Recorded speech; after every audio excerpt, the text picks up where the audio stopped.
Sabe aquele momento que você está para fazer uma apresentação, que você está nervoso, aquela preocupação excessiva com o futuro? O nome disso é ansiedade. Mas isso é bom ou ruim? A gente vai descobrir hoje aqui, conversando com a doutora Cristina. Tudo bem, doutora Cristina? Tudo bem, André. Prazer estar aqui. A senhora está aqui. Eu sou André Ricotti, de novo, aqui o nosso podcast Falando da Mente. E eu já queria começar agradecendo e já perguntando para a senhora, né? O que é essa ansiedade que tanto assola, né? Por que isso está tão importante hoje para se discutir? André, esse tema é tão relevante, é tão importante estar falando sobre isso, né? Porque o número hoje de pessoas ansiosas no mundo é alarmante, né? Os índices estão altíssimos, né? Vários países estão sofrendo até economicamente, porque muitos estão se afastando do trabalho porque estão com problemas de saúde mental, né? Então, o número de casos de depressão, burnout, que tem feito tanta gente se afastar do trabalho, o que traz muito peso econômico para um país e tanto sofrimento, né? Então, a gente precisa falar sobre isso, né? E ansiedade seria... A gente tem uma epidemia de depressão, né, no país e achando no mundo. A ansiedade seria o início disso? É uma porta de entrada? A gente poderia dizer isso ou não faz muito sentido? Pode ser, ela pode ser, né? Hoje a gente sabe... Um sinal inicial, por exemplo. Sim. A ansiedade, para início de conversa, né? A ansiedade é uma emoção normal, né? Faz parte do nosso equipamento, do nosso repertório emocional. E a ansiedade é benéfica, se ela é proporcional ao que está acontecendo com a gente, se ela é temporária e se ela nos ajuda até a nos prepararmos mais para enfrentar a situação. Quando a ansiedade está fazendo isso, ela está cumprindo o papel dela. Por exemplo, você falou, né, antes de uma apresentação, por que a gente fica nervoso, ansioso? É para a gente se preparar melhor. Sim. Vou estudar mais, vou treinar mais. É uma forma de proteção e cuidado até, sim, né? Sim. E aumenta a tua eficácia, né? Até esse nível normal, vamos botar assim, proporcional de ansiedade, ela te ajuda, né? Mas nós vamos falar aqui hoje mais daquela ansiedade que traz sofrimento psíquico, né? Que traz sofrimento para o corpo, para a mente, para as relações, né? Também para o trabalho, para a produtividade. Então, a gente vai estar falando sobre isso, né? E só para a gente ver a relevância desse tema, né? O Brasil hoje, pela OMS, é considerado o país mais ansioso do mundo. Olha, né? Então, assim, é alarmante. E nos quadros de depressão, nós somos o 5º do mundo. É o 5º país mais deprimido. Então, a gente precisa ter um olhar mais atento para a saúde mental. E o que é engraçado é que chega a ser paradoxal, porque a gente se vangloria muito de ser um país leve, sorridente, acolhedor e, ao mesmo tempo, é um país com taxas tão altas, né? Sim, isso tem a ver com o nosso contexto social, econômico, político, né? Então, todas as inseguranças, incertezas, né? A falta de policiamento, de segurança nas ruas, o próprio alto índice de desemprego, né? A fome, a miséria do nosso país. Então, assim, a instabilidade. Você hoje está no emprego, você não sabe se amanhã você ainda vai estar, você às vezes não consegue emprego. Então, tudo isso vai produzindo altos índices de ansiedade. Essa ansiedade que já é muito intensa, muito permanente, muito constante, que começa a afetar sono, apetite, já se torna uma ansiedade que nós chamamos de uma ansiedade que está disfuncional. Porque ela é para funcionar a teu favor, não para te prejudicar. Então, quando ela começa a trazer esse nível de sofrimento, é um ponto de atenção, né? E eu acho importante a gente falar sobre isso, porque as pessoas vão chegando ao limite. Na verdade, elas extrapolam seus limites. E aí elas ficam muito mais adoecidas, né? Agora, respondendo a sua pergunta, é muito comum quem tem ansiedade, transtorno de ansiedade, ela ter comorbidade com outros quadros clínicos. Então, é muito comum quem tenha depressão também tem um transtorno de ansiedade, né? Então, acho que eles andam muito juntos. Muito juntos. A gente estava até conversando ali fora um pouquinho, né? Só está me dando os números. você, né? Chamar... eu já conheço você há tanto tempo essa posição que o Brasil assume como o maior número de transtornos, acho que são em torno de 9 ponto alguma coisa por cento, que às vezes parece pouco, né? Mas a gente até falou, né? Como a gente é um país muito grande, bate aí mais de 18 milhões de pessoas. Mas aí eu até te perguntei e aí ficou gerou isso que você acabou de falar também.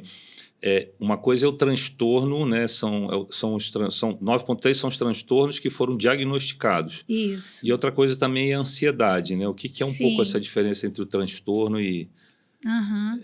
transtorno de ansiedade e ansiedade? Sim, ótima pergunta, porque essa é uma dúvida muito comum, né? Como eu falei, a ansiedade ela é uma emoção que faz parte do nosso repertório emocional. Ela é benéfica se ela é proporcional e se ela está efetivamente nos ajudando a enfrentar os desafios. A ansiedade, ela pode ter picos, né, dependendo de momentos que eu vivo, né? Por exemplo, se eu recebo a notícia de um falecimento de alguém que eu amo, eu posso ter um pico de ansiedade ali, a gente pode chamar de uma crise de ansiedade, não necessariamente tendo transtorno de ansiedade. Ou seja, qualquer pessoa pode ter uma crise de ansiedade isolada, diante de um estímulo, de um gatilho, né? Uma situação que provocou uma reação física, orgânica, né? Ou até um acúmulo de situações que... Também, pode ser boa, pode ser um acúmulo, exatamente. Agora, o transtorno é diferente. O transtorno é quando a ansiedade deixa de ser algo pontual, né, proporcional ao tamanho do problema que eu estou enfrentando. É quando eu me preocupo 100% do tempo. É quando a ansiedade ela é constante, ela é intensa, frequente, dura muito e traz sofrimento psíquico. Toda vez que a gente vai diagnosticar, faz parte dos critérios que traga algum prejuízo à vida da pessoa, seja na sua relação com o trabalho, com a família. Quer dizer que mesmo ela vendo o que está causando, ela não para, ela não consegue controlar isso. Né? Não, a transtorno de ansiedade, é muito bom falar isso, porque não adianta, às vezes a gente querendo ajudar, né? Se uma pessoa tem um diagnóstico de transtorno de ansiedade, não adianta a gente ficar falando para ela assim, calma, não se preocupa, você está gastando energia à toa, porque não é algo que ela controle, não é algo que ela tenha domínio sobre, né? É algo geneticamente, né? Também vamos botar assim, ela já tinha uma predisposição, porque o fator genético é muito forte. Pais ansiosos com transtorno tendem a ter filhos com transtorno, né? Tanto em qualquer transtorno psiquiátrico, mental, a incidência de casos aumenta se nós temos geneticamente já esse histórico, né? Então, não é algo que ela controle, então ela não pode se culpar por isso, nem se cobrar para parar de sentir, porque muitas pessoas ficam ansiosas porque estão ansiosas. E não querem ficar ansiosas. Aí, mais ansiosas elas ficam, porque quanto mais controle elas querem ter sobre isso, menos sucesso elas têm. E isso deixa mais ansiosa ainda. Que interessante. Então, eu cuido de muitos pacientes com transtorno de ansiedade. Como eu falei, um dos motivos, né, de eu propor esse tema é pela incidência na clínica, né? 100% dos meus pacientes têm ansiedade alta e alguns têm transtorno de ansiedade. E eles falam para mim assim, mas eu quero ficar bom logo. Ansioso. Eu não estou vendo resultado, eu quero logo. Até para ficar bom, eles são ansiosos, né? Mas o transtorno, André, ele tem que trazer prejuízo, né? Ele tem que trazer alguma disfuncionalidade. Agora, se você diagnostica uma pessoa precocemente e começa um tratamento, uma intervenção, o que significa isso? Muito menos desgaste físico e mental, maior índice, né, de satisfação e de bem-estar e relações mais saudáveis, mais produtividade, porque a ansiedade ela afeta várias áreas da nossa vida, né? Ela afeta a nossa cognição, ela afeta a nossa concentração. Quando eu falo cognição, eu estou falando das funções executivas do cérebro, né? Tomada de decisão, fazer escolhas, memória, foco, concentração. Por isso que uma das queixas mais recorrentes dos pacientes com ansiedade alta ou com transtorno é que eles não têm concentração. Sim. Eles têm querem já muita chegar dificuldade. ao final, né? Eles não conseguem, na verdade, eles não conseguem nem se aquietarem para lerem um capítulo de um livro. Geralmente, quem tem transtorno de ansiedade tem dificuldade, se não tiver em tratamento, né, de conseguir se concentrar numa aula de 2 horas ou de 1 hora. Tem alguma correlação? Porque também o que você está falando está me lembrando um pouco do TDA, né? Tem alguma correlação? O TDAH, né, ele é um transtorno que não vem isolado. Geralmente, né, a porcentagem de pessoas com TDAH e transtorno de ansiedade é muito alto. Geralmente, quem tem TDAH também tem um transtorno de ansiedade, né? E sim, afeta, porque o TDAH, a grande, vamos botar assim, marca, né, que a gente consegue, um sinal, né, é a falta de concentração. Mas nem todo mundo que tem dificuldade de concentração tem TDAH, porque TDAH tem outras especificidades do quadro, certo? Mas uma pessoa com transtorno de ansiedade, ela pode ter queixas recorrentes de falta de memória e falta de atenção. Só que é bom até esclarecer isso, porque muitas pessoas falam assim, a minha memória está horrível. É verdade. Né? Só que será que é a sua memória que está ruim ou é a sua atenção que está ruim, né? Interessante. Porque a atenção, ela precede o armazenamento de dados no nosso cérebro, né? Quer dizer, você não consegue captar o início, não é que a memória está ruim, é que você não conseguiu fazer a busca correta da informação, né? E você, na verdade, você não registrou.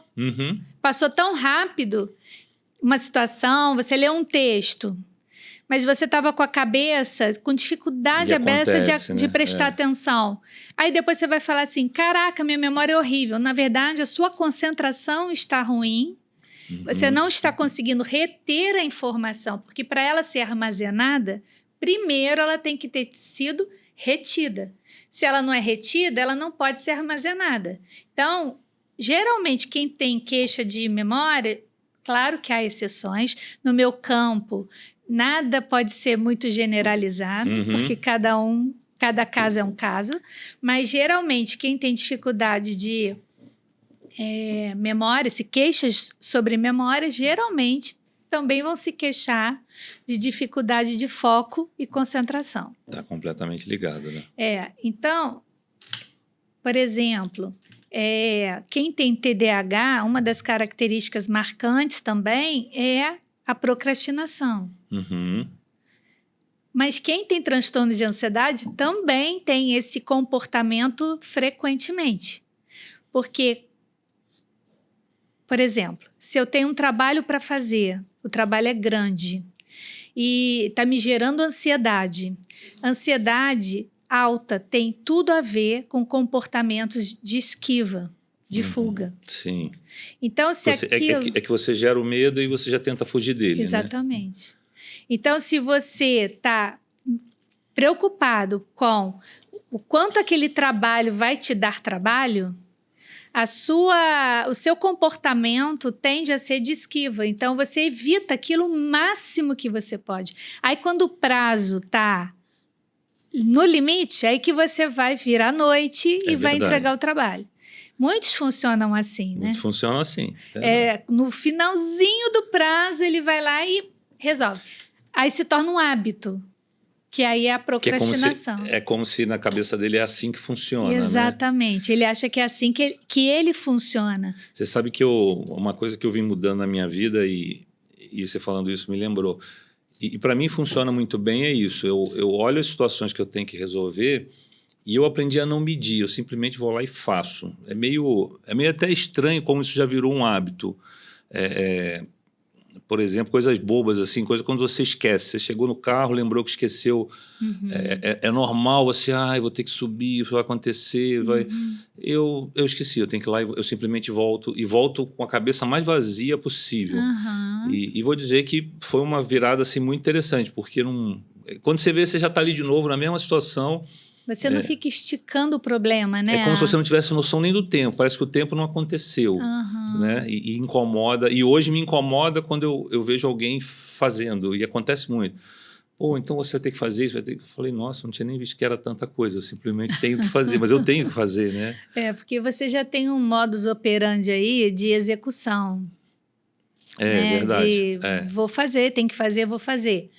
O que é ótimo, né? Porque você claramente vai ter uma produtividade maior. Mas nem todas as pessoas são assim práticas, objetivas, né? Porque, como eu falei, a ansiedade alta, né? Quando a sua ansiedade está muito alta, ela mexe com a química do seu cérebro, né? Ela mexe com os circuitos, a forma como os neurônios passam a informação de um neurônio para outro neurônio. Há mudanças significativas no nosso funcionamento cerebral, não na estrutura do cérebro, mas no funcionamento do cérebro, né? Então, se você está com, por exemplo, muita ansiedade, isso significa que vai aumentar consideravelmente um hormônio do estresse, que é o cortisol.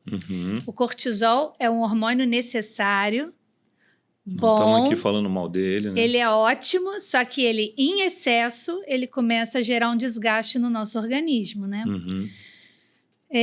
Quando há um excesso de cortisol, há uma mudança hormonal acontecendo, essa mudança, ela produz outras mudanças em cascata, né? Então, quanto mais estressado, menos alguns hormônios eu vou ter ali acessível. Né? Trabalhando por exemplo, para mim, né? Geralmente há uma baixa da dopamina. A dopamina, todo mundo hoje fala tanto da dopamina, mas verdade. ela realmente é importante. E ela é muito importante para o funcionamento da parte executiva do cérebro. Por que olha só como isso é interessante, porque se há uma baixa de dopamina, e isso afeta minha tomada de decisão, por exemplo, eu vou ser uma pessoa que vou ter uma tendência a procrastinar.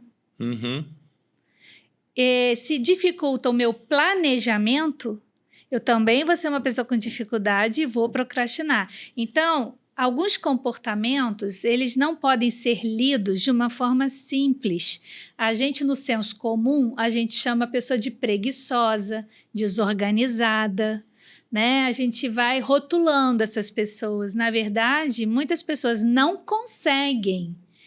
E é uma questão que não depende da força de vontade, são questões mais complexas, né? Já criou-se alterações realmente químicas que não estão permitindo que isso... Sim, já é comprovado isso, né? Pessoas, por exemplo, que têm TDAH, há determinadas áreas, aí já afetou mesmo, por isso que ele é um transtorno que começa desde a infância, né?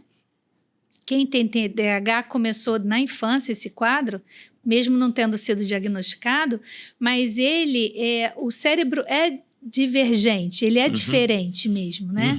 E há áreas que são menos acessadas.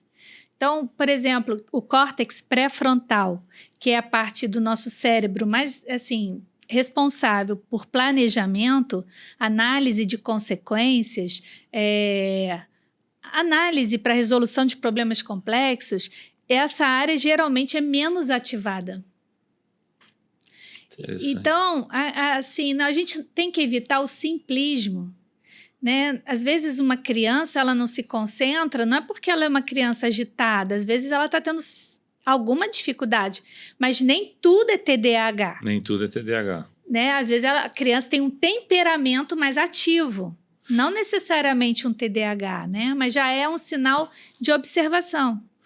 Eu ia até te perguntar isso, porque isso tem acontecido muito com crianças e as pessoas também.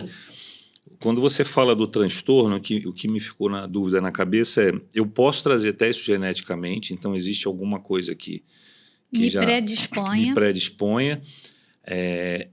E eu também posso estar com hábitos ou situações que podem vir a reforçar isso aí, que pode acontecer desde criança também. Sim. E aí pode acontecer, por exemplo, até falando de criança, de um pai e uma mãe estar agindo errado, que pode estar piorando isso? Claro, por exemplo, não está entendendo, ele é agitado, eu vejo, ele é agitado mesmo. E de repente não, às vezes eu posso começar a fazer pequenos exercícios para que ele... Sim. Eu adoro falar sobre isso. A gente pode até marcar um outro... Você trabalha com criança também, Trabalhei muitos anos com criança. Eu sou pedagoga também, né? Dei aula. Então, eu adoro trabalhar com criança. Na verdade, a gente hoje tem várias indicações, instruções, orientações para os pais para justamente ajudar essa criança com uma dificuldade. Uma criança muito ativa, ela vai ter dificuldade de ouvir uma aula expositiva sem nenhum estímulo visual, sem nenhuma criatividade, sem nada que estimule. Só ouvindo e ele tendo que fazer raciocinar. Esse formato não é bom para uma criança muito ativa, né? Uma criança muito criativa, né? Então, hoje, tanto as escolas, algumas escolas estão entendendo isso e propondo outros formatos que não aquele que ela fica sentadinha 4 horas ouvindo o professor, né? Hoje tem muitas escolas que fazem rodízio, as crianças mudam de sala, as crianças mudam de atividade. Capturando uma atenção diferente. Exato, dá uma dinâmica diferente, né? O que é ótimo. Então, as crianças, de modo geral, elas podem ser ajudadas, porque o que você falou é muito importante, André. Eu tenho algo que provoca um comportamento e o próprio comportamento reforça que eu continue tendo aquele comportamento. Te coloca naquele lugar e que, na verdade, você está mais empurrando ele para aquele lugar do que tirando. Exatamente. Né? Então, a gente precisa é muito importante esse saber chegar à população, né? As escolas deveriam estar muito equipadas para fornecer esse tipo de informação para os pais, as famílias receberem uma orientação maior, né, de como efetivamente ajudar. Por exemplo, uma criança com TDAH, vamos supor que ela precise ler um textozinho. Tem que tirar, assim, eu indico isso, né? Tira tudo da mesa, tira todo o estímulo externo que possa provocar dispersão. O estímulo visual, ele é um grande desviador de atenção. Sim, para quem tem TDAH, né? TDAH adora tela, né? Por quê? O estímulo, as cores, a novidade, o movimento estimula muito o cérebro, né? Por isso, outra dúvida que os pais têm, né? Meu filho, como é que ele pode ter dispersão de atenção ou déficit de atenção? É bom falar isso, né? TDAH significa transtorno de déficit de atenção e hiperatividade. Então, às vezes os pais falam assim, não fecha essa conta, porque o meu filho fica 6 horas no videogame. Como é que ele tem déficit de atenção? Aí que... Eles têm também o hiperfoco, Eles têm o hiperfoco, né? Então, naquilo que é estimulante, interessante, prazeroso, eles vão se concentrar horas. Então, e aí eu queria falar um outro negócio, mas eu vou fazer uma pergunta técnica antes. A história da dopamina, né? A dopamina é a substância ali do prazer, né? Da gente... Sim. Então, quem tem o TDA, quer dizer, pelo que eu já entendi, ele parece que ele está sempre atrás, né, de dopamina, é mais ou menos isso. Exatamente. Porque isso também descarrega, com certeza, para a ansiedade, né? Sim, sim. Por que eu trouxe essa parte da criança, né? Porque, na verdade, a gente começou falando do grande número de pessoas, vamos chamar de brasileiros, que tem isso. Uhum. E hoje, eu lido com alguns assim, mas eu vejo muitos pais, né? Pais até mais novos ou pais mais velhos de crianças mais novas, e que a gente está falando que eles estão passando por isso. Então, eu começo a imaginar o quanto eles não estão transpassando isso para os filhos, né? Porque os filhos observam tudo que a gente faz, né? E aí, de repente, eles estão vendo a gente ter gatilhos o tempo todo, eles vão achando normal agir daquele jeito, falar daquele jeito, brigar daquele jeito, né? Exatamente. Ou não fazer nada daquele jeito. Então, faz sentido isso? Quer dizer, total. Os pais falam assim, mas as crianças mudaram, né? Todo mundo mudou, né? Não foram só as crianças. Verdade. Então, a gente não se dá conta de que os nossos comportamentos mudaram também. Então, hoje, eu adoro falar sobre estresse, né? Porque ansiedade e estresse estão muito ligados. Uhum. Porque hoje as pessoas vivem estressadas, né? Qualquer problema no trânsito já é um gatilho para incitar briga, violência, né? Agressividade. Então, hoje as pessoas elas parecem viver sempre no limite, né? E isso passa, isso Sim. perpassa, né? Então, os filhos veem os pais falando mais alto, sendo impacientes, vamos botar os pais, né? Um sendo impaciente, né, com o outro, respondendo de forma agressiva, agitados, preocupados, tensos. Claro que a criança absorve essa energia, ela entende, ela pode não entender com a faculdade mental dela, mas ela sente aquele ambiente, ela absorve aquilo. É claro que essa criança tende a ficar mais estressada, mais agitada. Exatamente. Então, quem trabalha com crianças, né, a gente sabe muito bem que a intervenção é com a família. É a família que tem que sentar ali mudar a base, e ser tratada, né? Porque, na verdade, a intervenção com a criança ela é importante. Eu atendi criança há muitos anos, porque dar um lugar de fala para essa criança é importante.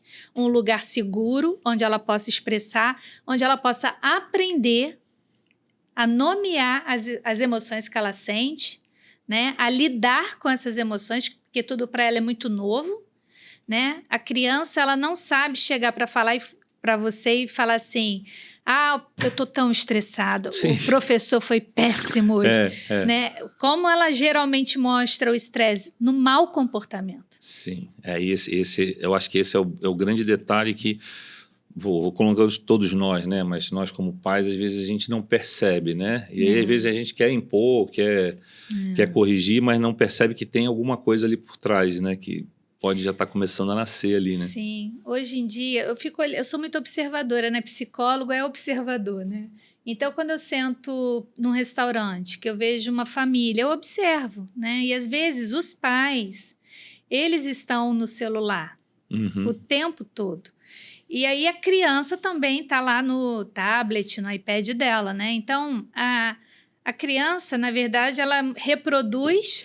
Total. O comportamento que ela vê nos pais. Os pais não atentam que eles mesmos, por demanda de trabalho, por falta de tempo, enfim, por uma infinidade de fatores, às vezes até para fugir da ansiedade, porque o ficar na tela é hoje um mecanismo que muitas pessoas usam para diminuir a ansiedade, só que, na verdade, não diminui a ansiedade, é um engodo, né, um engano.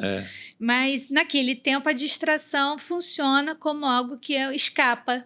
Né, você meio que se desliga, né? E é até interessante porque eu já me peguei nesse tipo de situação. E se alguém te chama alguma coisa, isso às vezes até te incomoda, porque é como se... a analogia que eu faço é que você está dando aquele cochilo gostoso, vem alguém e te balança, fala, pô, estava tão bom aqui, né? E pelo contrário, você volta às vezes pior, né? Sem vontade de ouvir, mais impaciente. E preso. E aí me veio uma outra pergunta na cabeça, que o que está gerando, se você também acha que tem algumas coisas gerando mais esses picos de ansiedade e até os transtornos na nossa modernidade? Como é que você está vendo isso aí? Pois é, gente, o nosso cérebro, né, ele foi sendo desenvolvido filogeneticamente, né, como espécie humana, né? Ele foi se desenvolvendo numa velocidade humana, né? Só que hoje tudo está mudando e tudo hoje tem uma velocidade né, enorme. Então, o nosso cérebro, muitas vezes, ele não consegue dar conta do número de estímulos que ele recebe. É estímulo demais para ser assimilado. Por isso também que muitas pessoas se queixam de falta de memória. Porque também, diante de tantos estímulos, como é que você vai prestar atenção? Não está conseguindo guardar. Né? Então, essa atenção dividida, ela vê tudo, mas não registra nada, né? Hoje em dia, existem vários fatores que contribuem para esse alto índice de ansiedade, né? Nós vivemos no Rio de Janeiro, né? Como que nós, cariocas, nós vivemos atribulados, inseguros, olhando 360 graus toda hora. Paramos no trânsito, não tiramos os olhos do retrovisor, né? Então, a gente vive muito assombrado, né? com o perigo de assalto, de violência. Então, a gente tem vários fatores sociais que contribuem para isso. Os índices de desemprego hoje no nosso país, né? A insegurança hoje, politicamente falando, economicamente falando, as mudanças mundiais, né? Hoje, o que acontece na China vai repercutir em segundos. Em segundos a gente está sabendo. O mundo todo já está sofrendo as consequências, o mundo globalizado, tudo se afeta, né? Tudo se afeta mutuamente. Então, todo esse cenário de uma velocidade enorme que muitas vezes a gente não consegue acompanhar, né? A cobrança. O Brasil é um dos países que faz mais procedimentos estéticos no mundo. É verdade. Né? Parece uma coisa boba, mas é outra. O Brasil é um país de muita cobrança sobre beleza. Sobre beleza. Corpo, principalmente para as mulheres. Né? Então, a comparação, o quanto as pessoas hoje se sentem cobradas a terem um corpo bonito, saudável, a terem uma formação de ponta, Sim. Aqueles que querem ter competitividade no mercado, né? O quanto eles se cobram para ter esse diferencial competitivo. Né? É como se a gente tivesse o tempo todo... O grande exercício é a gente realmente aprender a lutar com a gente mesmo, né? E ter a gente como medida. Mas a gente está o tempo todo buscando uma medida externa. E muitas vezes muito longe, né? Você até citou um pouco, falou agora da mulher, a gente também estava comentando disso, você trouxe até um dado, né? Ia te pedir para... O número de mulheres com ansiedade ele é bastante maior do que o homem. 3 vezes maior. 3 vezes. 3 vezes mais mulheres com diagnóstico de transtorno de ansiedade do que homens. A prevalência é 3 vezes maior nas mulheres. Por quê? Né? Então, a gente estava ali falando sobre vários fatores que contribuem para isso, né? Fatores biológicos, né? A própria questão hormonal, que para a mulher afeta muito, né? A questão da insegurança. As mulheres são vítimas hoje de violência doméstica, né? As mulheres são vítimas de estupro, violência sexual, elas são muitas vezes perseguidas ainda hoje. Há perseguição no ambiente de trabalho, há mulheres que ganham muito menos fazendo a mesma coisa que homens, ainda existe esse cenário, né? Às vezes, em lugares mais remotos do nosso país, que é gigante, muitas mulheres não têm nem acesso à educação. Ainda hoje, muitas mulheres não têm nenhuma escolaridade, né? Então, tudo isso contribui para que as mulheres estejam se sentindo muito mais ansiosas, né? A instabilidade das relações amorosas hoje, porque hoje, como já dizia Bauman, né? Hoje as relações, o amor é líquido, né? Ele não tem consistência, ele não tem solidez, né? Então, hoje se rompe um relacionamento como quem troca de roupa. É verdade. Né? Então, hoje, essa inconstância, essa imprevisibilidade, para a mulher, o amor tem um lugar privilegiado. Verdade. E não se sentir amada, apoiada, não ver no parceiro um companheiro, uma parceria, isso adoece muito também. Então, a mulher vê o amor de uma forma totalmente diferente, né? Porque a mulher é mais pessoal.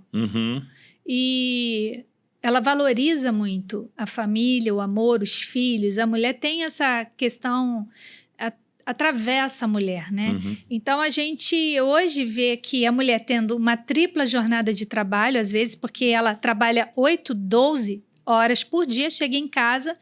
Muitas mulheres brasileiras chegam no trabalho e vão fazer o almoço para o dia seguinte para levar marmita para o trabalho. Então, é a hora que elas vão botar a roupa na máquina para lavar. É verdade. Então, e elas ainda têm, se são casadas, né, uma cobrança de estarem com seus parceiros também. Então, é muita coisa para uma mulher, né? Alguém já disse que foi o meu marido, né? Ele falou que a mulher tinha que ser top model, funcionária padrão, funcionária do ano e dona de casa exemplar. Que absurdo, né? Essa cobrança sobre a mulher, né? Ela não... E graças a Deus as mulheres hoje estão se posicionando, estão reivindicando mais os seus direitos, estão hoje conseguindo muitos avanços, né? E eu vibro com isso, né? Porque durante muito tempo a mulher não teve voz. E hoje, quando eu vejo mulheres tendo voz, quando eu vejo eu, mulher, hoje tendo voz, isso é muito significativo. Eu acho que a gente tem que ocupar esse espaço. Sim, com certeza. E a gente falou sobre isso, e você tem razão. O meu ponto é... O homem não tem problema de ansiedade ou você acha que ele também se esconde e não procura ajuda? Outra pergunta ótima, porque, na verdade, também outro fator que contribui para que as mulheres tenham mais diagnóstico é porque as mulheres procuram ajuda, né? Sim, elas bem mais fácil, né? Elas aceitam mais, o homem acaba se escondendo. É muito difícil homens procurarem terapia. Ainda hoje, tá? No século XXI, é muito difícil os homens procurarem terapia, é muito difícil os homens procurarem, na verdade, cuidarem de si mesmos, né? Geralmente, por que os homens casados vivem mais? Porque as mulheres cuidam Porque deles. tem mulheres do lado, provavelmente. Com certeza. Claro, tem outros fatores, né? O homem, quando ele é casado, ele não se coloca em risco, como um homem solteiro, muitas vezes, né? A vida muda, né? Então, os homens, de modo geral, eles não cuidam deles, né? A não ser que o negócio fique insuportável. Aí eles procuram ajuda. Tomou muita paulada e aí vai. Por isso que também ajuda. O nível de burnout hoje no Brasil é enorme, o índice, né? Porque as pessoas, elas não cuidam de si, elas deixam chegar e extrapolar, na verdade, o limite, né? Então, elas adoecem.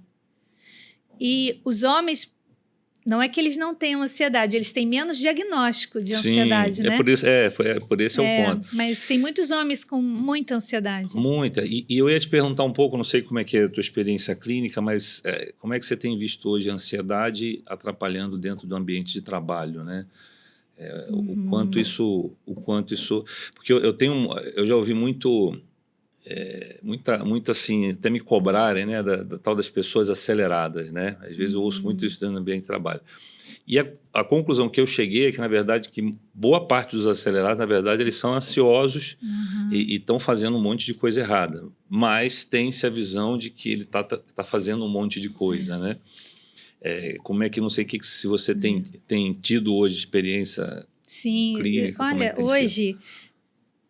A própria lei NR1, né, que agora vai ser uma atenção à saúde mental vai ser exigida no ambiente de trabalho, né? Que bom que agora as empresas vão ter que olhar mais para isso, sobre isso. Ela vem na tentativa justamente de diminuir o índice de adoecimento no ambiente de trabalho, né? Aí a gente vai falar de prazos, que são sempre prazos muito curtos para grandes tarefas, né? Então, também a performance, o resultado, quanto se cobra por resultado. O ambiente, às vezes, é um ambiente que não é amistoso, que é muito competitivo, não é colaborativo. Então, as pessoas, se você passa 8 a 10 horas no seu trabalho e você trabalha com uma equipe ou com pessoas que você não gosta, que você não tolera, o quanto isso vai ser aversivo, o quanto isso vai te deixar estressado, o quanto isso pode gerar ansiedade em você. Sim. Então, toda a insegurança também hoje no trabalho, né? As empresas demitindo em massa, fechando as portas, saindo do Brasil. Então, assim, o índice de desemprego alto, o medo, né, Então, assim, a ansiedade tem tudo a ver com um ambiente inseguro. E você sabe que é interessante, quer dizer, a minha trajetória toda sempre foi dentro de empresa e eu pude ver muito isso, né? É quase um tabu falar sobre qualquer tipo de situação mental, vamos chamar assim, porque parece que você é fraco e criou-se aquele estereótipo que você tem que ser 100% o tempo todo, né? E se você para olhar hoje... e espero que com a NR1 isso aconteça mais, as empresas vão perceber que se elas puderem ajudar e entender que não, todo mundo é falho, né?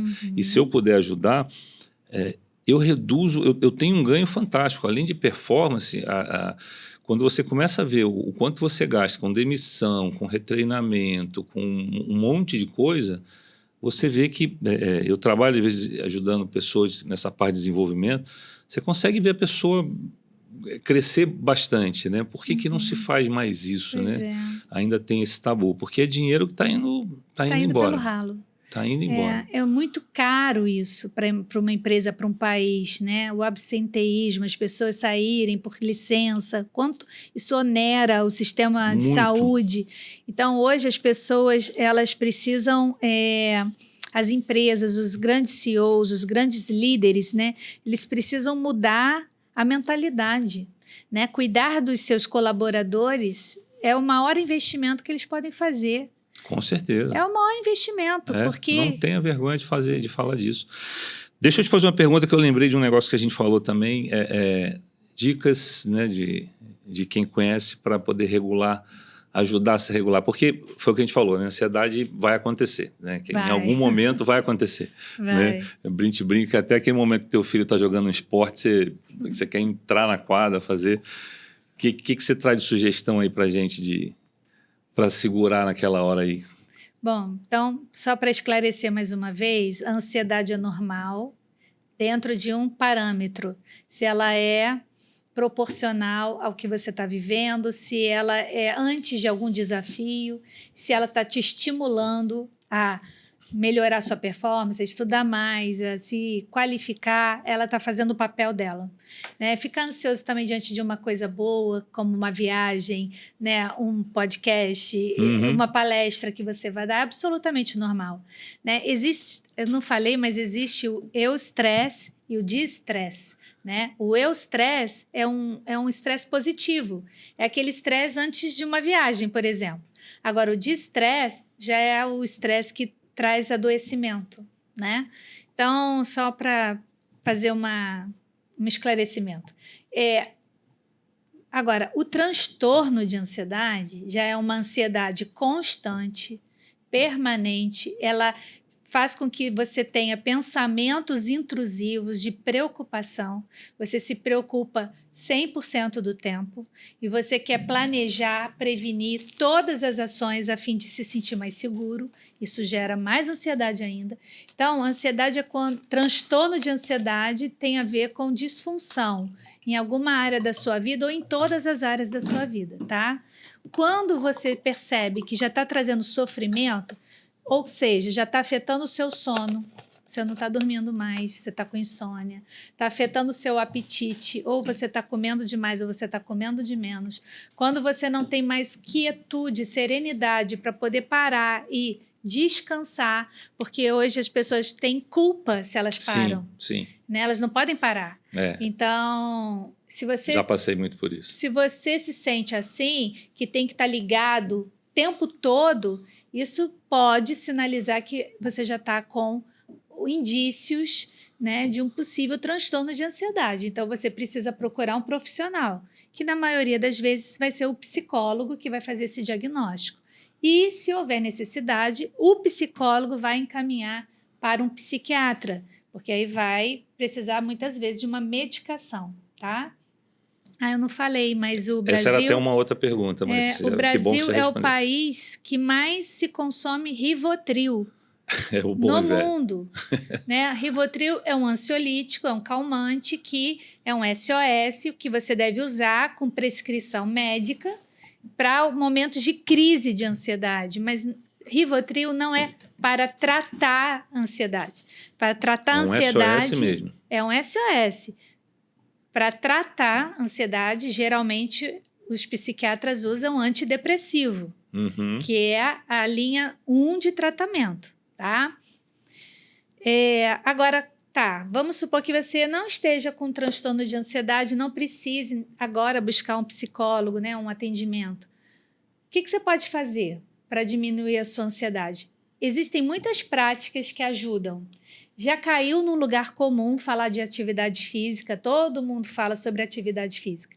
mas é isso mesmo. Atividade física faz diferença e muita diferença. Você tem que pensar que o seu corpo, ele é o único corpo que você vai ter toda a sua vida. A gente troca de carro, troca de apartamento, mas a gente não troca de corpo. E o nosso corpo, ele envelhece. Cabelo envelhece, pele envelhece, coração envelhece, cérebro envelhece. Então, a gente precisa cuidar do nosso corpo. A atividade física não é uma opção. Ela é um protocolo de tratamento. É isso aí. Tá? E aí, o envelhecimento do cérebro está totalmente ligado ao envelhecimento do coração. Por isso, quanto mais exercício você faz, mais ativo o seu coração está, mais o seu cérebro vai estar se cuidando, vamos botar assim. Então, o coração está totalmente associado ao cérebro. Está cuidando de atividades, fazendo atividades que são boas para o coração, são boas para o cérebro, tá? Com raríssimas exceções, só se uma pessoa tem um problema crônico, claro que não vai fazer exercícios, né? Agora, exercício físico, alimentação. Hoje, a nutrição está totalmente junto com a psiquiatria, porque a gente hoje já sabe a importância do que a gente come para os transtornos, né? O quanto podem incitar, aumentar a ansiedade. Interessante. Então, hoje, paciente que tem muita ansiedade, a gente sempre sugere diminuir a cafeína um pouco, né? Diminuir o açúcar, né? Diminuir a farinha, por exemplo. Ter uma dieta mais saudável, frutas, legumes, verduras, né? Então, alimentos menos processados. Então, mudando a sua dieta, mudando também movendo mais o seu corpo, você vai estar já diminuindo bastante o índice de cortisol, do estresse gerado pela ansiedade alta. A qualidade do sono. Para todo mundo que trabalha na área psi, a qualidade do sono é o número 1 de investigação. A primeira pergunta que geralmente nós fazemos é: você está dormindo? Como está o seu sono? Né? Porque o sono, ele é fundamental para o funcionamento do nosso cérebro, tá? Então, intervenções que podem ajudar você no sono, você pode pesquisar na internet, terapia do sono, que já tem várias dicas lá que vai fazer você relaxar o corpo, ter um sono de maior qualidade, sono profundo, o que afeta demais a sua saúde mental. Então, alimentação, exercício, sono, relacionamentos saudáveis. Sim. Ninguém é feliz sozinho. Ninguém é feliz sozinho e nem é feliz mal acompanhado também. Acho que... Muito boa. É isso. Então, buscar por relacionamentos, vínculos. Já tem uma... Já parece que ao mesmo tempo é bastante coisa e ao mesmo tempo é tão básico, né? Porque é viver bem, né? Exatamente. É viver bem. Relacionamentos, transcendência hoje também é um dos fatores preditivos de bem-estar, né? Você buscar transcender, se engajar numa causa, em algo que seja maior do que você, né? Um projeto, uma causa social, uma igreja. Eu acho que seja a espiritualidade ou a religião, ela é muito importante, né? Porque o que eu vejo hoje também eu vou traduzir e falar da minha forma, né? Mas as pessoas estão tão longe de alguma coisa, de alguma verdade, que começam a se incomodar com tudo que está acontecendo aí fora. Só que você não vai conseguir, você não tem ação sobre isso, né? Então, às vezes o mundo tem alguém guerrilhando com alguém, eu vejo pessoas, mas eu sofro porque eu sinto. Mas você sente o quê?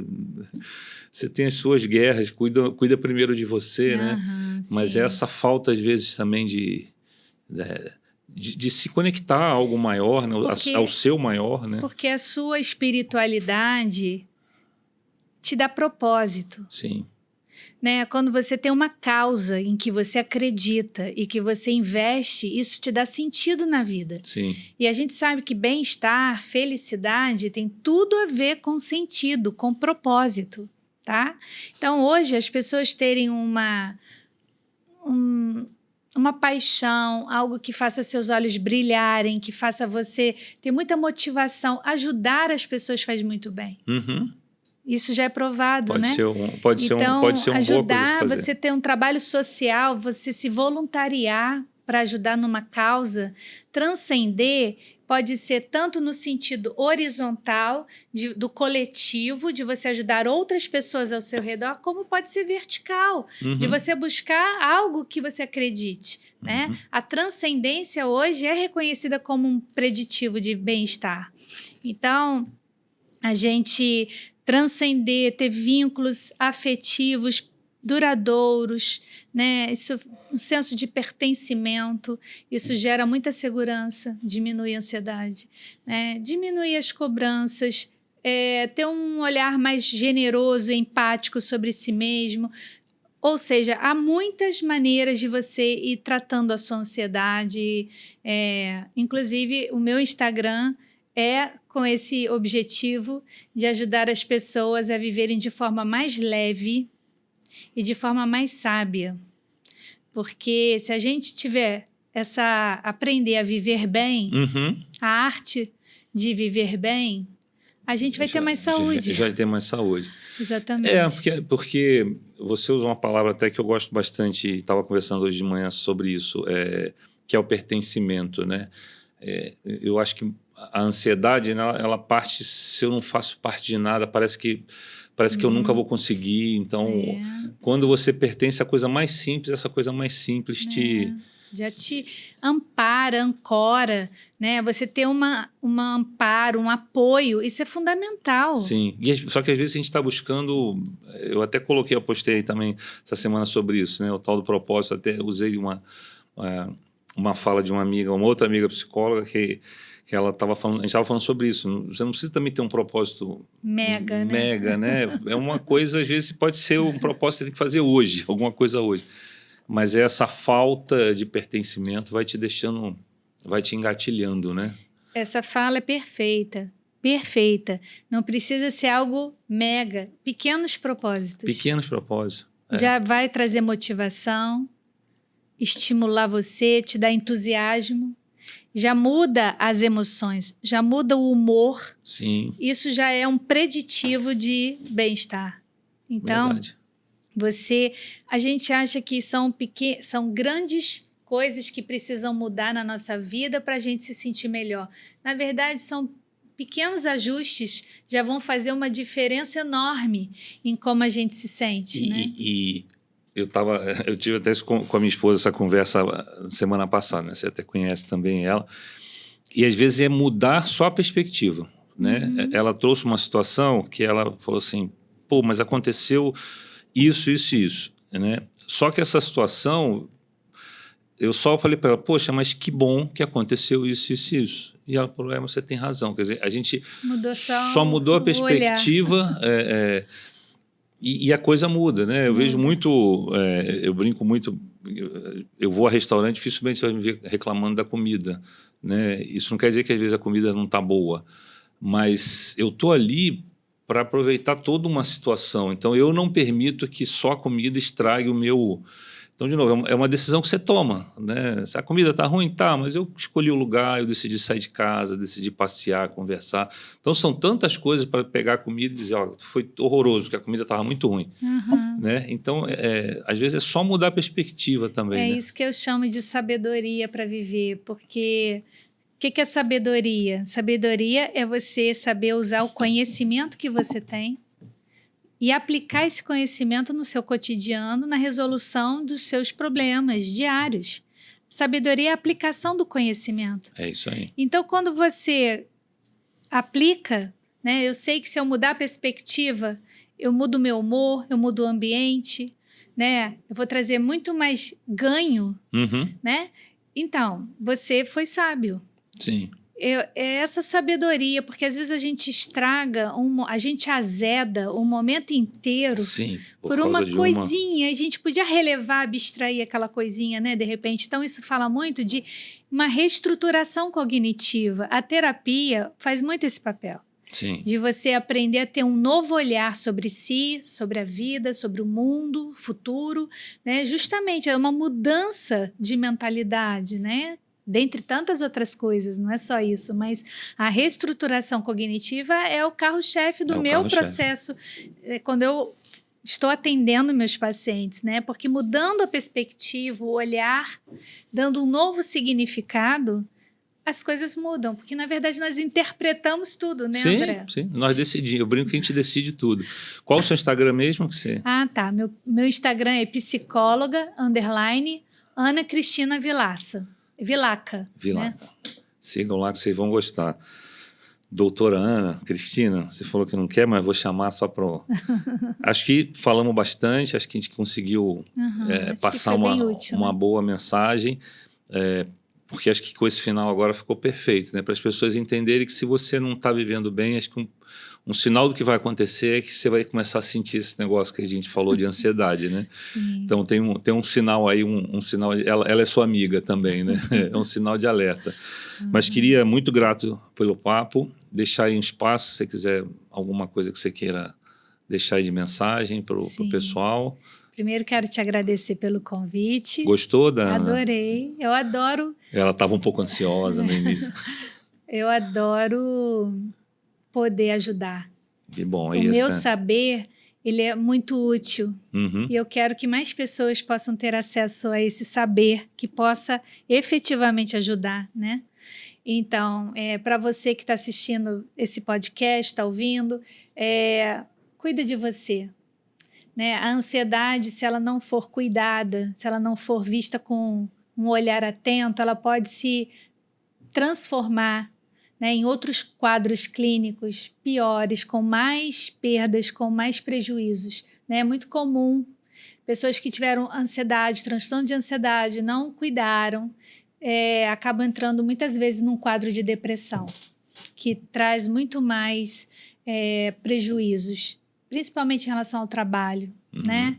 Então, olha para você, se cuida. Se você tem alguém na sua família que você já percebe esses sinais, a pessoa está muito ansiosa, muito estressada, o tempo todo se preocupando, não relaxa, não descansa, não se concentra em nada.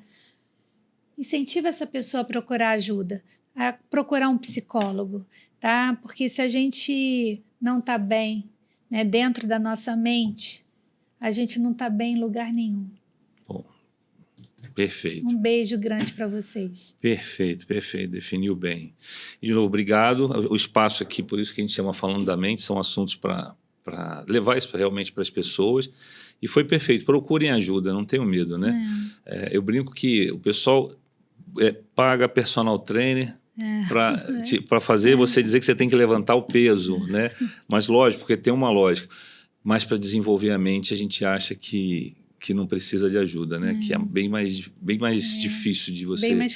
É tão complexo quanto talvez, né? Mas assim, eu acho que tem uma complexidade maior, porque os transtornos mentais, eles afetam a vida toda do sujeito. E você usou uma palavra durante o podcast todo, para mim foi fundamental, que são as perdas, né? Não é só porque eu gosto, eu perco muita coisa ao longo da minha vida e às vezes vou fazer os outros perderem também, né? Sim.